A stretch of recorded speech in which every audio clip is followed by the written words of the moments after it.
Well, hello. How are we doing today? Today, we'll be reading chapters 22, 23, and 24 from Surviving the Applewhites.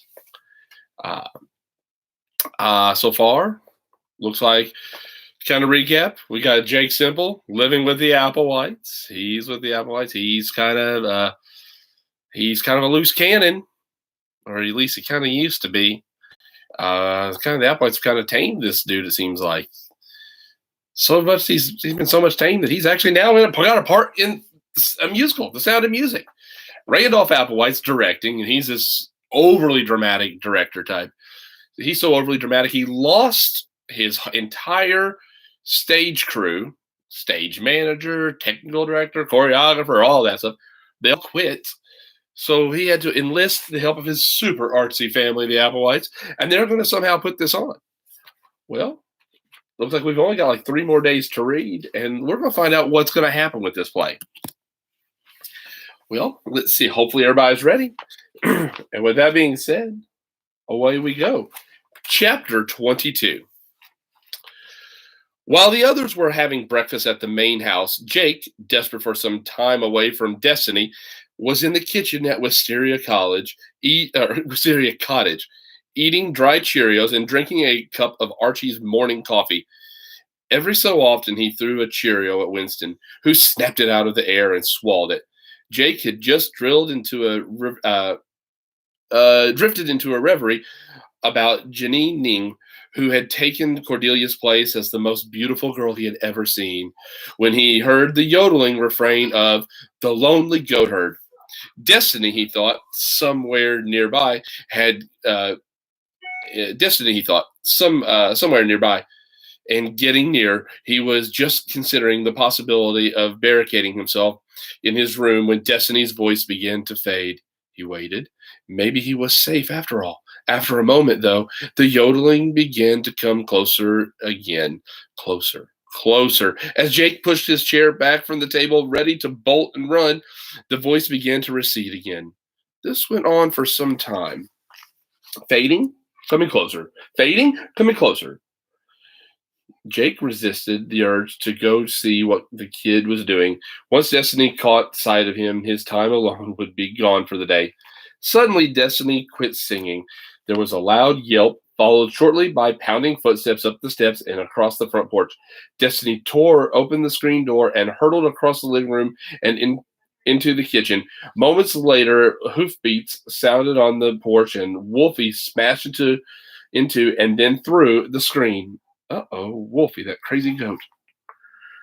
Jake looked up in time to see the goat, that crazed look in his yellow eyes, pieces of screen dangling from his horns collide with the couch. Winston had begun to bark, and his barking apparently infuriated the goat.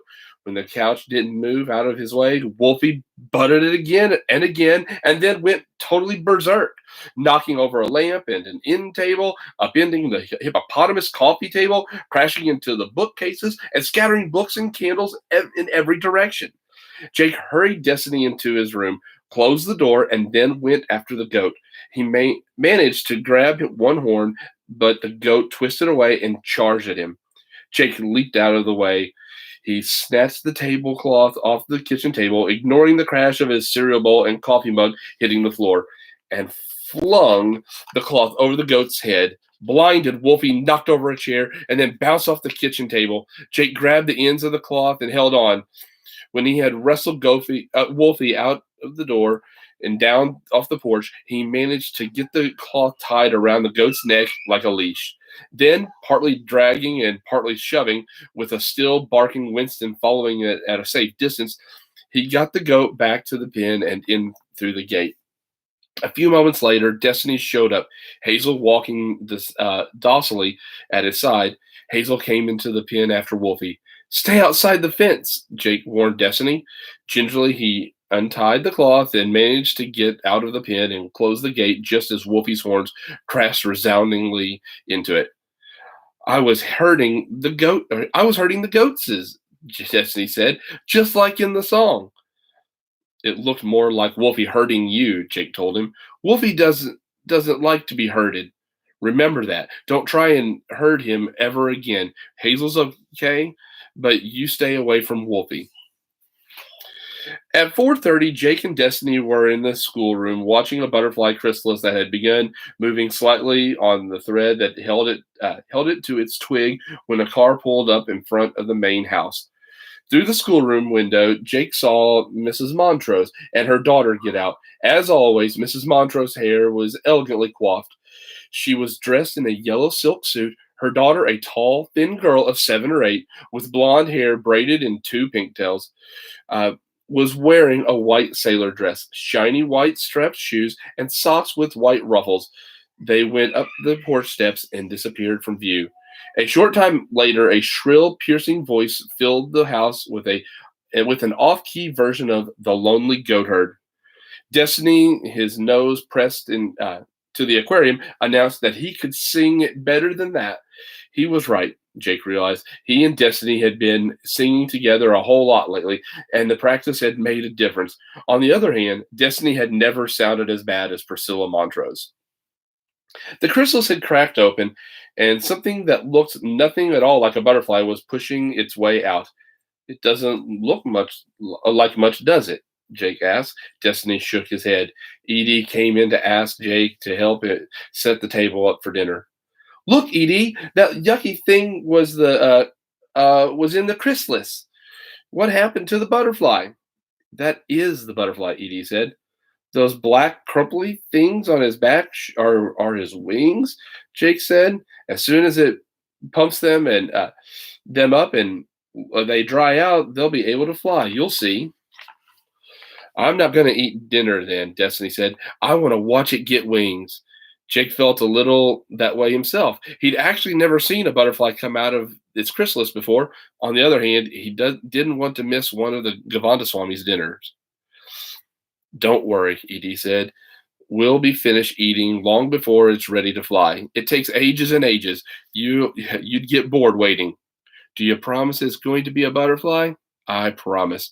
Destiny turned to Jake. Do you promise? I promise. Yeah, Jake is definitely getting a little bit more civilized. He's kind of looking out for old Destiny. I'm thinking the hair is probably not as spiked as it once was. Chapter 23. By the time everyone was settled at the table for dinner, the dining room was so jammed with people that extra chairs that it was difficult to move. Winston, who had insisted on settling under the table by Jake's feet, had been banished to the out of doors. Edie, perched on one of the bar stools from the kitchen, had an excellent vantage point for watching the interaction between her father and Mrs. Montrose, but there was none. Her father, at the foot of the table, was avoiding eye contact with anyone. As the serving dishes of rice and lentils, chutney, flatbread, and yogurt sauce were passed, he stayed resolutely focused on serving himself and passing them on. Mrs. Montrose, squeezed between her daughter and Jeremy Bernstein across the table from Edie, was just as resolutely focused on Jeremy, alternately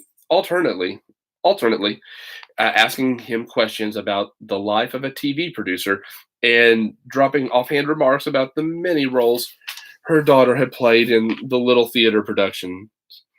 Govandaswamy came in from the kitchen with a huge bowl and offered it to Zedediah and the head of the table. The main dish, he said as he settled in his place nearest the kitchen, as promised, fried chicken. When Zedediah dished himself some, Edie thought it looked pretty much like most of Govandaswamy's main dishes. Chunks of meat and vegetables in a thick red sauce. It certainly wasn't like any fried chicken she'd ever seen. When the bowl reached Mrs. Montrose, she sat for a moment looking at it. Did you say fried chicken, didn't you?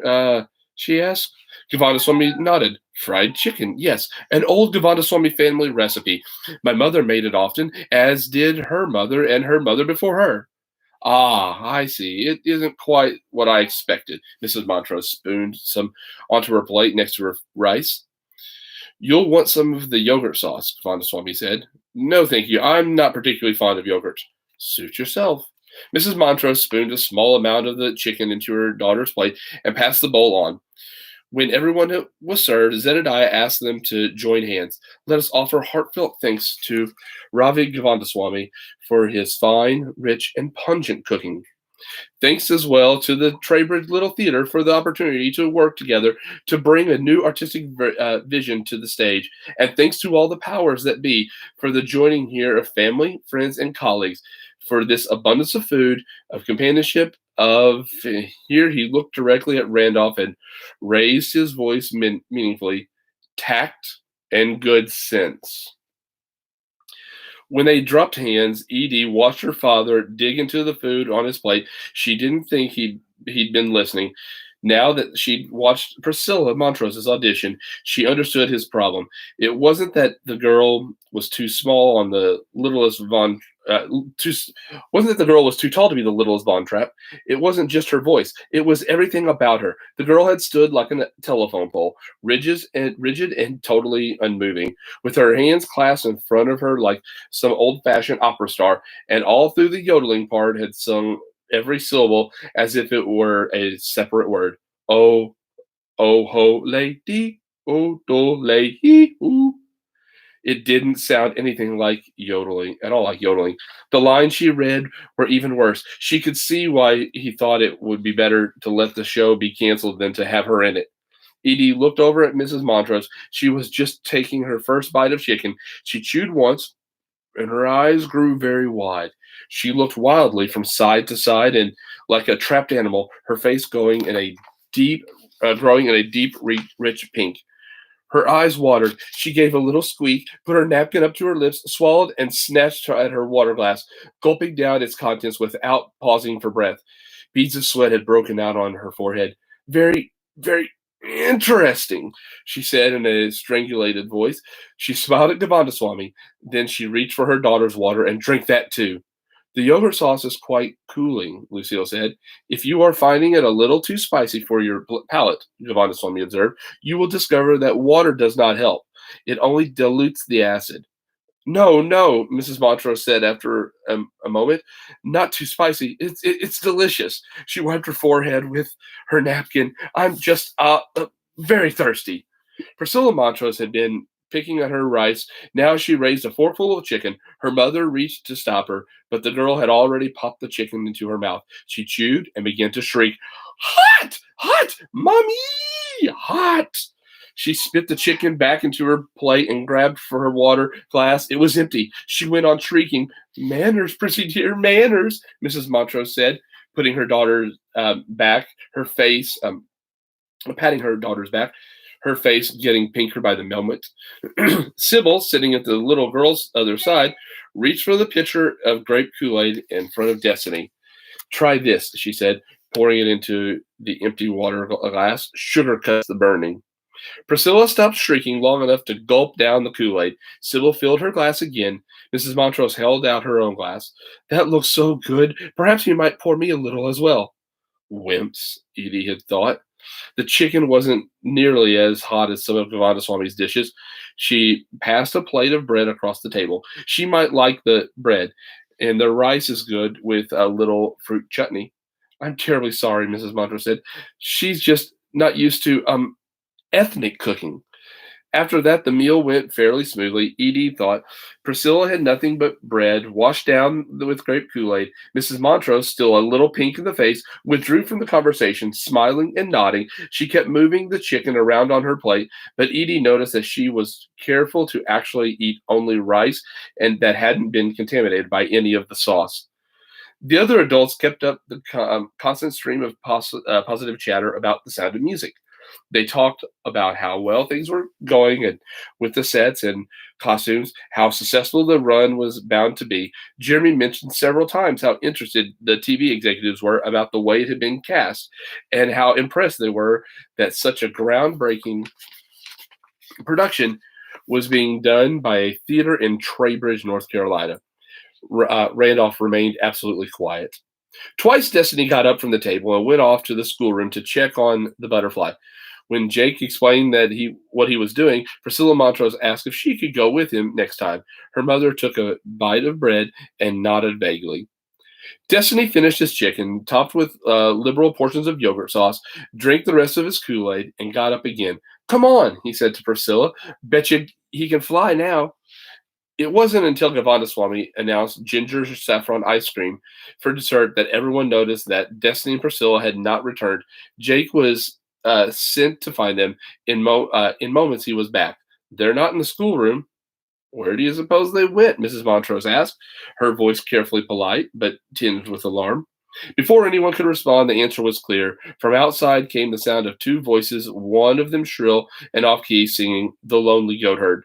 Uh-oh, Jake said. Randolph sat up a little straighter, listening. Jake got up from the table and started toward the front of the house.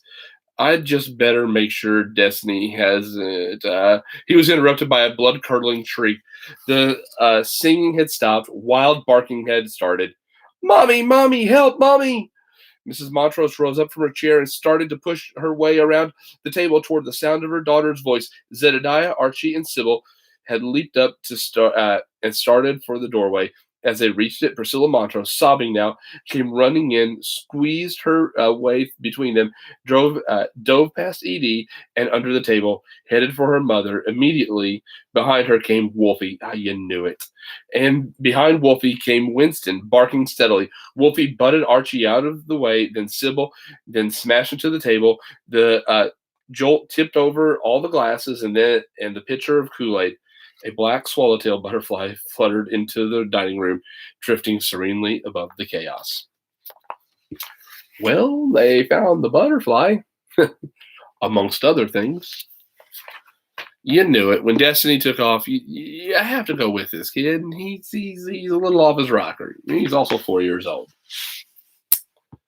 Chapter 24.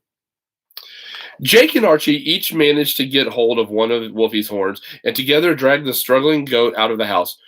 We were only hurting Hazel, just like you said, Destiny told Jake as he hurried alongside them toward the goat pen. But Wolfie got out too. I'm getting a padlock for that gate, Archie said. By the time they got back to the house, everyone except Randolph stood in the porch as Mrs. Montrose and Priscilla headed for their car. The yellow silk suit, Priscilla's white cellular dress, and her ruffled socks were stained with purple. We're terribly sorry, Sybil was saying. You'll be sure to send us the cleaning bill, won't you? No, now it wasn't your fault, Mrs. Montrose said. Jake thought he was maintaining her calm with a supreme effort of will. There was an edge to her voice, but nothing that bordered on the hysterical. Besides, nothing will take these stains out. We'll just, her voice dwindled and stopped. My father will call you, Edie said. Govindaswamy's usually cheerful face was creased with a frown. You didn't get your ice cream. Another time, perhaps, Mrs. Montrose managed to say, and she got into her car and closed the door firmly. The rehearsal that night didn't include any of Jake's scenes. So when the others left for the theater or scattered to work on costumes or sets, he and Destiny helped Govindaswamy clean up the mess in the dining room. Afterward, Jake caught the butterfly, which Destiny had named Blackie, and tried to persuade Destiny to turn it loose outdoors. What if it rains? Destiny asked. It won't, and even if it did, butterflies stay out of the rain all the time. Destiny, his lower lip stuck out and his arms folded firmly across his chest, shook his head. I want him to stay in my room tonight. Winston stays in your room. I want Blackie to stay in mine. But he needs to eat. We have to put him outside where he can find flowers. It's dark outside. He won't be able to see them. Jake remembered the website that had given the recipe for feeding butterflies. What had been in it? Soy sauce, he remembered. They had that. And milk. What else? Then he remembered. Can't feed him, he told Destiny. We don't have any Gatorade. We got Kool-Aid, Destiny said. It isn't the same. Besides, Wolfie spilled it all. There's more. We can make some more. Sugar syrup, Jake remembered then. You could also feed butterflies sugar syrup. We don't need Kool-Aid. We do. What do we need? Sugar and water. We got that, Destiny said. So when Gavadaswamy had gone off to do his evening meditations, Jake let Blackie loose in the kitchen. Immediately, the butterfly fluttered off the floor. Winston's whole body went rigid, his ears up, his tail straight out behind, his eyes riveted on the butterfly's slowly moving wings. For a long moment, he remained that way, so still he might have been carved of stone. Then he launched himself at the butterfly and pounced, his heavy body lurching into the air and coming down where the butterfly had been. Destiny screaming, uh, Destiny screamed. Luckily, the butterfly had fluttered up toward the counter. There followed a skirmish. The butterfly landed on the floor, Winston charging after it and pouncing just as it flew up. Destiny yelled at Winston to stop, and Jake did his best to catch the dog's collar. But the awkward, ungainly dog, his hunting instincts fully engaged, had suddenly become a canine athlete. He leaped into the air, trying to catch the butterfly on the wing. Jake had just grabbed the net, hoping to catch the butterfly and get it safely away from Winston's snapping jaws, when it fluttered up toward the ceiling and then landed on the philodendron plant that hung by the window. There it stayed, opening and closing its wings gently as if the whole thing had been a game that it had easily won. Jake put Winston outside, then put some water on to boil. Why are you making it hot? It'll burn Blackie's tongue. We won't let Blackie have it until it cools. Hot water will dissolve the sugar faster, Jake said. When the water boiled, Jake put in a cup of sugar into a bowl and poured in some water. He stirred a while, then poured in some more. I think that should do it, he said. Destiny followed. Blackie won't like that. Butterflies like flowers. That isn't pretty like flowers. Destiny climbed onto a stool and got a packet of grape Kool-Aid out of the cupboard. We can make it purple. That's pretty. Jake shrugged. If butterflies could eat soy sauce and Gatorade, grape Kool-Aid probably wouldn't hurt them. Destiny dumped the package of drink powder into the bowl, and Jake stirred it. That's good, Destiny said, looking at the deep purple syrup. Pretty. Jake nodded. Blackie will love it. Jake poured a little onto the saucer and set it on the counter. Now that'll be cool in a minute, and he'll come and sit on the edge and drink some, I think. They waited and waited. Blackie didn't move off the philodendron. Finally, Jake put his hand out in front of the butterfly, thinking it might shoo it off the plant and down into the counter. To his surprise, it stepped onto his fingers.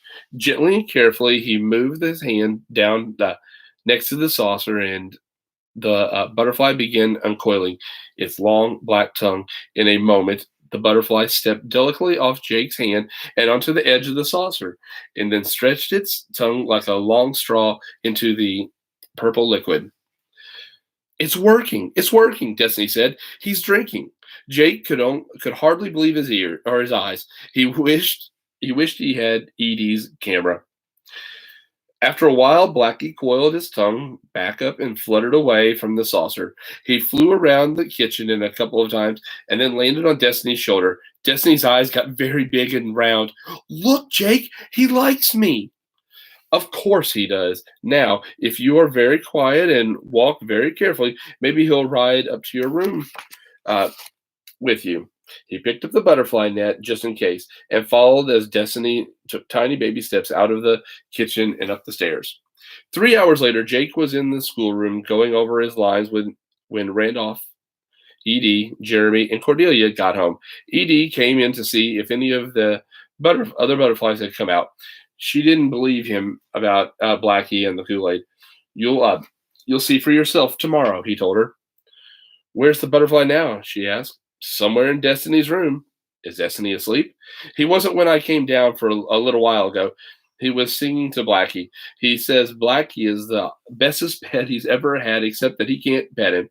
I tried to get him to go to sleep about an hour ago, but it was no good.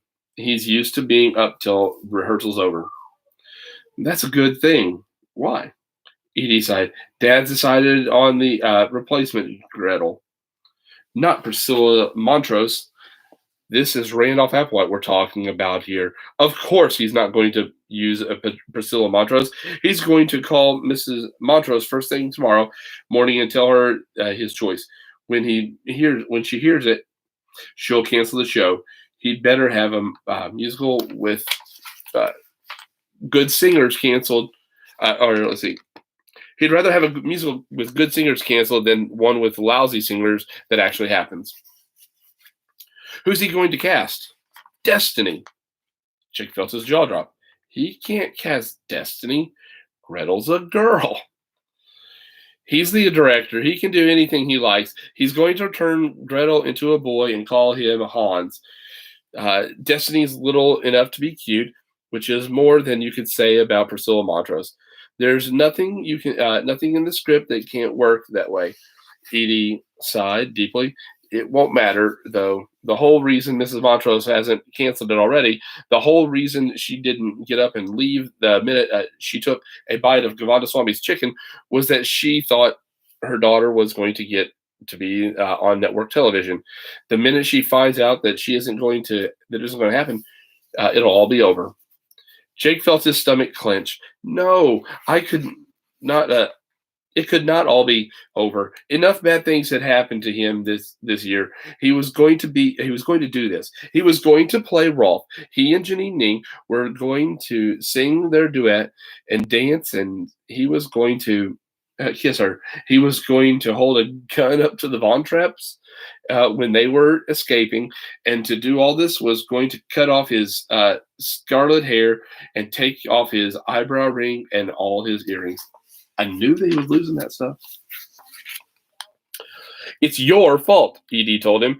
You're the one who taught Destiny to sing. If he hadn't heard Destiny, he would have had to cast Priscilla. I didn't teach Destiny. I just sang with him. All it was practice. Maybe all of you can sing. The thing is, it doesn't matter. It's all over. Jake thought about what had happened ever since Randolph Applewhite had asked his family to help, and then he smiled. Little by little, he felt his stomach unclenching.